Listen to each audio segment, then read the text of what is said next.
We continue our look at likely presidential contenders tonight with Rick Santorum. Here's my colleague, Bret Baier. Rick Santorum, I'm running for president. Good to see you guys. The movie Caucus captured the amazing 2012 rise of Rick Santorum in Iowa. But I just want to maybe. From sparsely attended speeches at pizza ranches and coffee houses, while he sat at single digits in the polls, to big rallies and real momentum for the dark horse candidate. To a come-from-behind win that took a while to sort out, but still a surprise. Game on.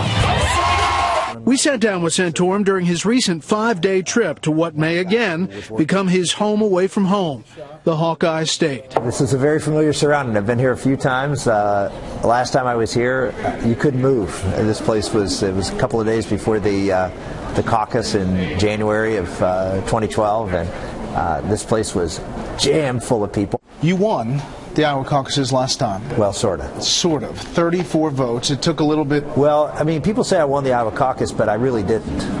Because if you think about it, when does a win count? The night of the Iowa caucus, Mitt Romney won the Iowa caucus. And so who had all the momentum coming out of Iowa was Mitt Romney. As you sit here today in this coffee house, can you see Rick Santorum behind the resolute desk in the Oval Office?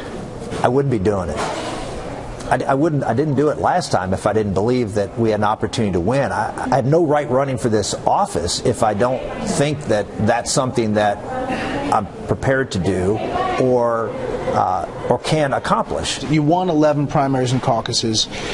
You obviously did well the last time. This time, in the early polling, you're back down to where you were when you started in 2011. Yeah, I think if you look at what happened over the past few years, we were not treated in the media like someone who finished second. Sort of a fluke. He won a few states. Anybody but Romney. Anybody but Romney. It really wasn't him.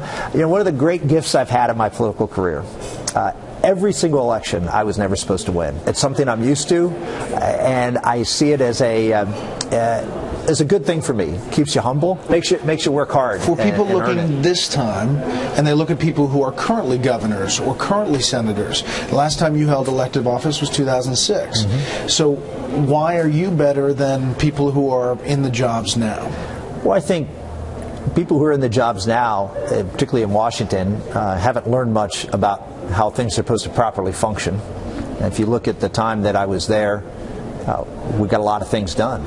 And both on national security, on helping the poor, on moral and cultural issues, on strengthening the economy. But I think Washington is different than the State House, and particularly in the area of national security. I served on the Armed Services Committee. I worked on national security bills. After I left, I spent 4 years at a think tank writing about national security. That's an important qualifier in the election cycle where national security is a very important issue. Analysts are mixed on his prospects. Former Senator Santorum has a strong cadre of support among social conservatives. He's a good media candidate. He had many years in the United States Senate, so he knows the issues pretty well. His problem is going to be that he hasn't been in public office for a long time. There is not an appeal to Rick Santorum beyond Iowa. Where does he go from there? He has traditionally been branded as the social conservatives candidate, something Santorum bristles at. This is Des Moines Register today. Santorum to rebrand ahead of 2016. And it says a focus on middle-class workers, less on social issues. Fair? Not unfair, but I don't think it's fair. If you go back and look at the 2012 campaign, I focused a lot of time and energy on my campaign on talking about what we needed to do to help those who are being left behind by the economy today. You were just asked a lot of questions when it came to social issues. Well, I'll give you an example. Yes, at the Iowa Summit on Saturday, I spoke on two topics. I talked about radical Islam, and I also talked about this message of blue-collar, I call it blue-collar conservatism based on the book that I wrote last year called Blue-Collar Conservative. That was my message. When I went upstairs for the press conference, I got a question on the blue-collar conservative, then I got 3 questions in a row on gay marriage. And I finally, after the third question was asked, I said, Has anybody else up here gotten 3 questions on this issue? And I think Mike Huckabee goes through the same thing. I think other candidates who are, quote, identified as social conservatives, the press tries to reinforce this mantra, even if you don't talk about it. Do a bit of a lightning round here. Immigration, what's your stance? My stance is that we need to secure the borders first. I think what the House is doing is absolutely right on this front.